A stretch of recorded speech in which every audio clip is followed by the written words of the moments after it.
everyone, and welcome to the channel. I'm your host, The Real Phil Belk. Today I would like to chat very quickly about mindset, and I'm going to be diving into a little bit on what my own personal experience was around mindset and in particular self-esteem.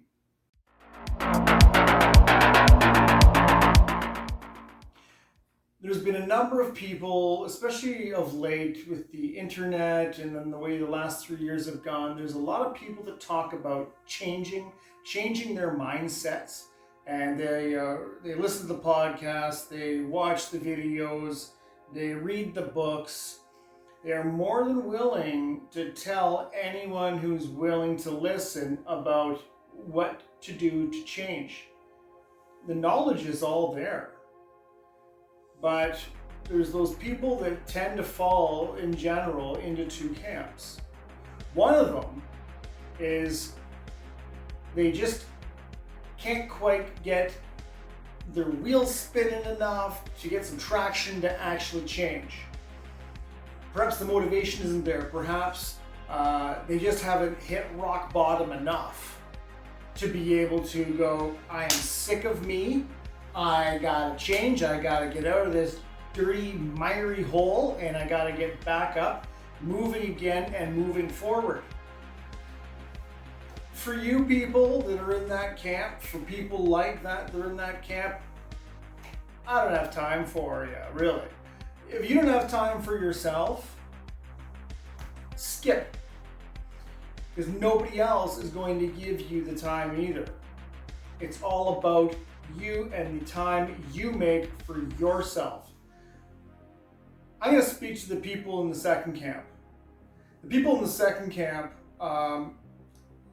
they want to try and get out of this. They are motivated enough, they're sick, they've hit their rock bottom because everyone's rock bottom is different, but they are terrified of failure. Why are they terrified of failure?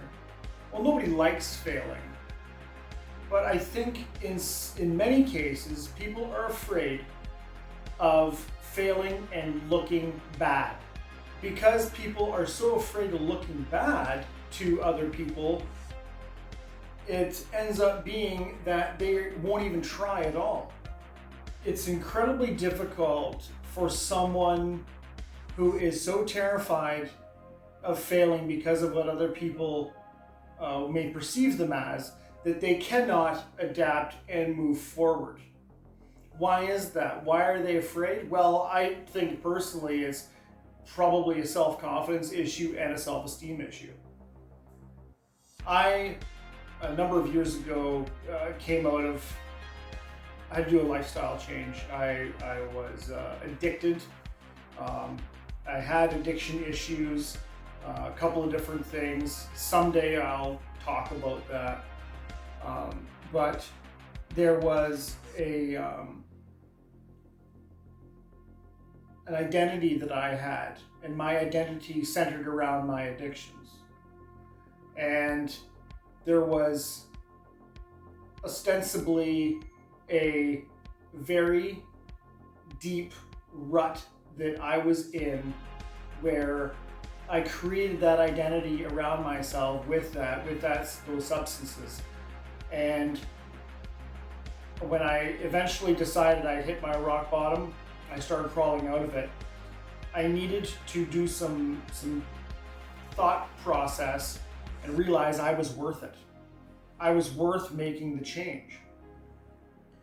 And with that came self-esteem issues that I had. And so I was beginning to start working out, getting fit. Now, maybe it was the physiological effects of working out that helped my mindset get better. Probably as a blend of the two, where I started to feel better, I started to look better, and eventually my self-esteem started to slowly develop. There's a lot of truth in the old saying, you look better, feel better. When I was coming out of my dark hole, and I started to get fit again, especially in the last 12 months, I've really started to hit the fitness and the working out a lot harder. the effects that I get with working out is results that I can't get with anything else. Elevating your own self-esteem is something that takes years. You make that first step to do it, but within a couple of weeks it's like, oh, my self-esteem is awesome. No, it's not. It does take years. And you work a little bit on yourself physically, and so much happens mentally when you do that. And then you look in the mirror and you go,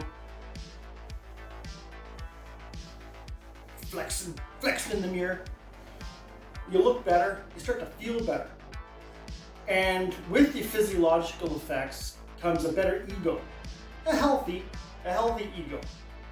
And you want that because, as I was saying earlier, with my addictions and the personality, the identity that I cultivated around that, I started to identify with the drink in the hand, right?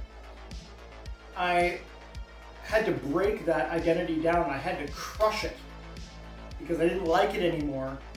Starting the fitness, starting with the healthy ego and the physiological effects of redeveloping myself came with that recreating an identity.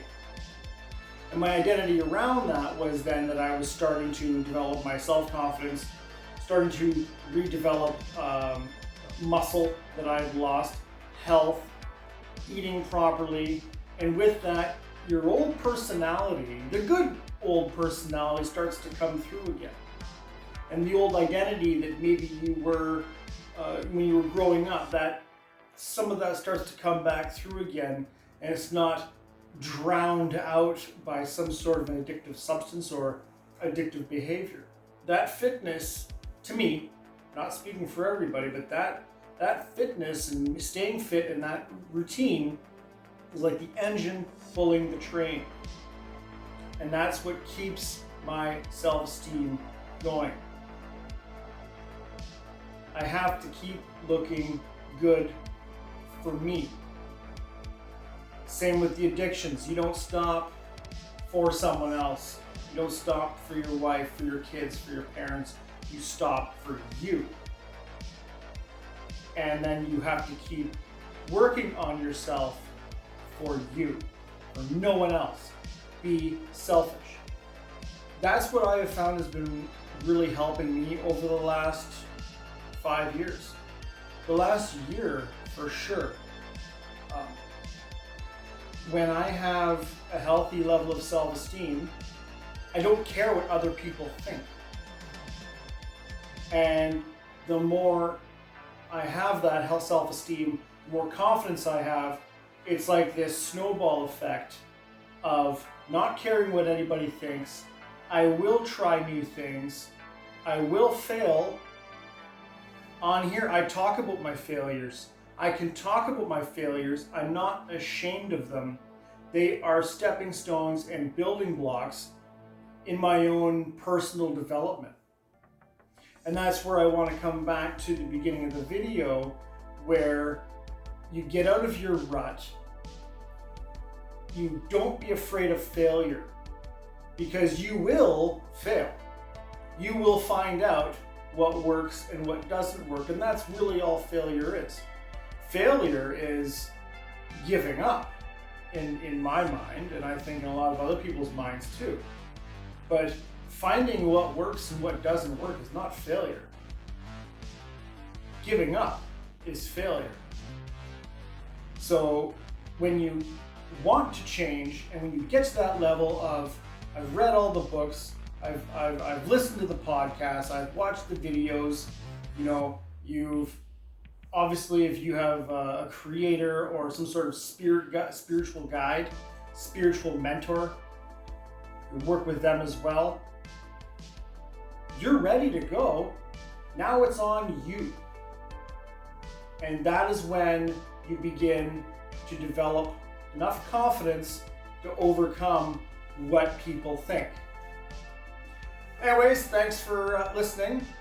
If you got any comments or anything like that, please let me know. And like, share, subscribe.